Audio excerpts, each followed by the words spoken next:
Olá IPCA, hoje é quarta-feira, dia 16 de abril de 2014. Nós estamos juntos há 619 dias lendo a Bíblia e hoje leremos os capítulos 17 a 19 do primeiro livro dos Reis, onde vemos a história de Elias. Já comentamos com você que Elias profetizará no Reino do Norte, o Reino de Israel, que enfrenta muita instabilidade política, com uma sucessão muito rápida de reis, muitos golpes de Estado. E por essa tabela você já compara a estabilidade da casa de Davi no Reino do Sul, Reino de Judá, contra a instabilidade das várias dinastias que nesse pouco período de tempo já se estabeleceram no Reino do Norte. Dissemos a você já que Onri vai estabelecer um reinado muito importante no Reino do Norte, mas que vai patrocinar a idolatria e que seu filho Acabe vai levar isso bastante longe. Acabe se casará com Jezabel, que é filha do rei dos Sidônios, e ele vai levantar um altar para Baal, edificá-lo em Samaria. E isso tudo mostra o quanto rapidamente o Reino do Norte se envolveu com Baal. O nome do sogro de Acabe significava Baal está vivo, e o nome da esposa de Acabe significava onde está Baal. E com isso nós vemos a dedicação do Reino do Norte a esta divindade pagã. Baal, que está aí à sua esquerda, tem nas mãos um cetro erguido acima da cabeça e na outra mão um raio e também na extremidade desse raio uma vegetação, mostrando que ele é poderoso, que ele controla a vegetação, que ele controla as chuvas, as tempestades, e ele é o marido da Astarote, essa deusa que está aí com seios fartos e quadris largos, deusa da vida, deusa da fecundação, da fecundidade, e então ela é cultuada normalmente com prostituição cultual. E aí você vê quão rapidamente o povo se desviou do Deus verdadeiro e caiu na adoração aos ídolos. Samaria acabou se tornando um símbolo disso, de tal forma que os judeus, depois do cativeiro, entenderam bem o problema, e até nos dias de Jesus os judeus não queriam muita conversa com os samaritanos. Mas isso é conversa para mais tarde. Por hora nós vamos nos concentrar em outras coisas. Você vê nesse mapa ao sul Judá e ao norte Israel em amarelo, os dois reinos do povo de Deus. Acima à sua esquerda em verde a Fenícia, à direita em roxo a Síria, duas nações que serão importantes para o nosso relato de hoje. Elias vai aparecer a Acabe na cidade de Samaria, capital, agora capital do Reino do Norte. O nome de Elias quer dizer meu Deus é Jeová, meu Deus é Yahvé. E ele vai dizer então, tão certo quanto Jeová vive, não vai chover aqui. E ao fazer isso, Elias estava aplicando as regras da aliança estipuladas por Deus lá em Deuteronômio capítulo 11. Quando o povo se desviasse de Deus, Deus reteria as chuvas. E Elias então está sendo fiel ao propósito de Deus estabelecido desde o início. Por isso ele quer provar que o Senhor, Deus de Israel, está vivo. E não só com o seu nome, mas também com o milagre da suspensão das chuvas, isso ficaria claro. Elias faz isso e vai para o riacho de Querite, do outro lado do Jordão, onde ele é sustentado com carne e pão mandados por Deus. E isso nos faz lembrar um pouco do Êxodo. E você então, ao ler lá Êxodo 16, 8 a 12, vai ver que Deus está sustentando Elias, como fez com Moisés e com o povo na época do Êxodo, onde ele realizou também muitos milagres para provar que era o Deus verdadeiro, em oposição aos falsos deuses egípcios. No ministério de Elias não vai ser diferente. Os milagres realizados visam provar que Baal é falso e que Jeová é verdadeiro. Então, quando acaba a água ali no riacho de Querite, Elias é chamado para ir até a cidade de Sarepta, que fica perto de Sidom, de onde veio Jezabel, e fica na Fenícia, que é o território do deus Baal. Assim então, depois de andar 160 quilômetros, Elias, que tinha profetizado a um rei, agora vai ser sustentado na casa de uma viúva. E é ali que vão ocorrer os milagres da multiplicação da farinha na vasilha e também da ressurreição do filho daquela mulher. Milagres que visam provar que Yahvé é o único Deus verdadeiro. Você sabe então que agora Elias está no território de Baal, mas faz milagres relacionados às supostas especialidades do poder de Baal. E é nisso que a mulher lá na Fenícia reconhece que Elias é um profeta do Deus verdadeiro, do Deus vivo. Elias então já provou que Deus manda em Israel, porque parou de chover e porque ele foi sustentado no riacho de Querite.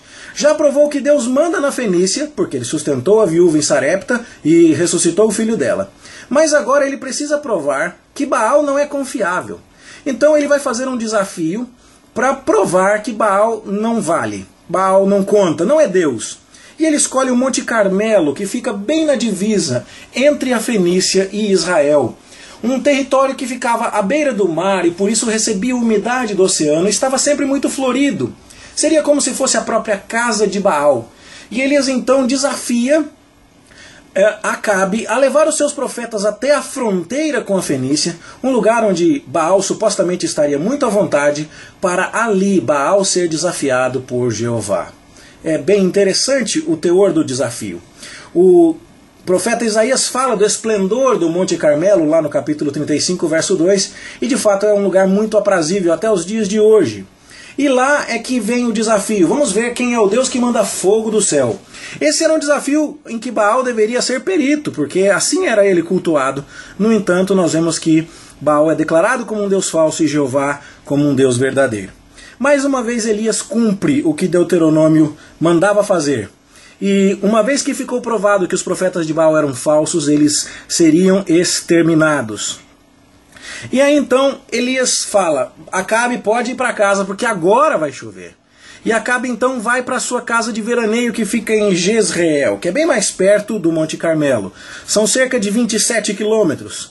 Mas para que Acabe não tivesse a impressão de que era capaz de fugir de Deus com a sua carruagem, Elias vai correndo na frente da carruagem. Você vê que a nuvem vinha do oceano, e quando Acabe ia do monte para a cidade de Jezreel, era como se ele estivesse fugindo do oceano e das nuvens de Deus. Mas para ficar claro que ele não vai conseguir fugir de Deus, Elias corre 27 quilômetros na frente de uma carruagem puxada por cavalos, no poder de Deus. Era para Acabe entender de uma vez por todas, meu amigo, não tente fugir de Jeová, porque ele vai te pegar. Só que a ideia vem, de que Deus vem nas nuvens, como você pode ler aqui neste verso do Salmo 104, mas Acabe foi lá contar tudo para a mulher dele, Jezabel, e Jezabel então manda um recado para Elias e diz assim, façam-me os deuses o que lhes aproverem, amanhã eu vou fazer com você o que você fez com os meus profetas. E Elias cansa. Ah, Deus, já fiz de tudo, já multipliquei farinha, já ressuscitei filho da viúva, já fui sustentado, já fiz parar de chover, já fiz cair fogo do céu, corri na frente da carruagem, ninguém quer saber de nada. E ainda querem me matar, ele não aguentou. Ele foi até Berseba com o moço dele, e deixando o moço ali, foi se esconder no deserto e foi pedir para morrer. E muita gente tenta olhar para isso e com um quadro mais contemporâneo, achar que ele estava depressivo porque desejou morrer, perdeu o apetite, estava com excesso de autopiedade, mas o fato é que a situação para Elias não estava fácil, mas não estava cansado. Mas ele é acordado por um anjo que o manda comer e dizer, Elias, você tem muito serviço pela frente ainda. Moisés, Jonas, todos pediram para morrer, mas em particular Moisés e Elias são aqueles que pedem para morrer porque tentam fazer a obra de Deus e não obtêm resultado. É muito difícil educar o povo de Deus. Mas Deus fala assim, não Elias, calma aí, espera um pouquinho. Elias sai de Berseba e vai até o Monte Sinai lá embaixo. São 400 quilômetros. Andando com a força daquela comida, 40 dias e 40 noites. Lembra aqui para mim e para você o tempo que Israel passou no deserto de 40 anos e que o próprio Senhor Jesus mais tarde vai passar no deserto. Até que Elias chega ao monte de Deus. E Deus pergunta para ele, Elias, o que você está fazendo aqui, rapaz? E Elias responde sobre a sua tristeza. Israel largou de Deus. Profanaram os lugares sagrados. Os profetas estão morrendo. Eu é que sou zeloso. Estou sozinho. Estão tentando me matar. E aí Deus responde, calma meu filho, calma. Tem um remanescente fiel, 7.000 joelhos que não se dobraram. Eu vou cuidar desse assunto. Há uma disciplina a caminho para aqueles que profanaram lugares sagrados e martirizaram meus profetas. Você é zeloso? Continue sendo zeloso. Eu vou te dar uma nova missão. Você não vai ficar sozinho. Eu vou mandar o Eliseu para ajudar você. E eles é que vão morrer com a minha disciplina.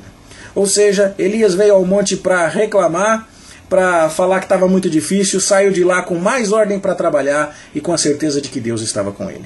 Aí Deus então fala, rapaz, não é que está tudo acabado do jeito que você pensou, não. Na verdade está tudo sob controle. Tenha muita calma. Aqui, estou ajeitando aqui o vídeo um pouquinho para você ver. Não está tudo acabado não, rapaz, está tudo sob controle. E aí Deus dá uma nova missão para Elias. Ele tem que ir até Damasco, ele tem que voltar o caminho todo, e lá para cima, para ungir um rei que vai ser o instrumento da disciplina de Deus sobre Acabe e a sua família. Esses são os assuntos dos capítulos que lemos hoje. E nós vemos então que Yahvé é o Deus de Elias e tem que ser o nosso Deus. Que a palavra de Deus não depende do povo, mas o povo depende da palavra.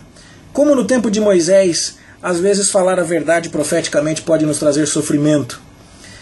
Nem sempre um profeta é bem recebido na sua própria terra, e Jesus falou disso lá em Lucas 4, 24 a 26.